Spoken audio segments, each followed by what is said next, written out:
Au nom d'Allah, le tout miséricordieux, le très miséricordieux.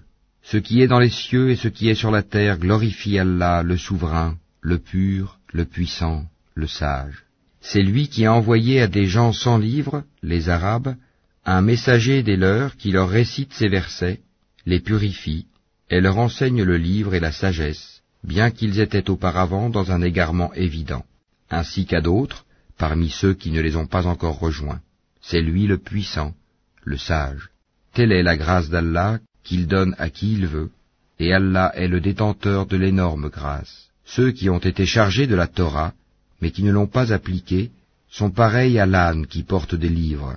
Quel mauvais exemple que celui de ceux qui traitent de mensonges les versets d'Allah, et Allah ne guide pas les gens injustes.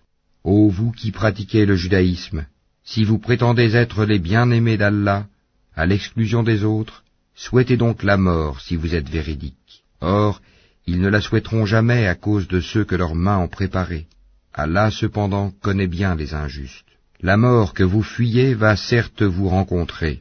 Ensuite, vous serez ramenés à celui qui connaît parfaitement le monde invisible et le monde visible, et qui vous informera alors de ce que vous faisiez.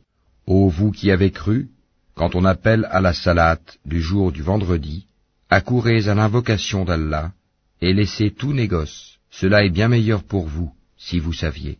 Puis, quand la salate est achevée, dispersez-vous sur terre et recherchez quelque effet de la grâce d'Allah, et invoquez beaucoup Allah afin que vous réussissiez.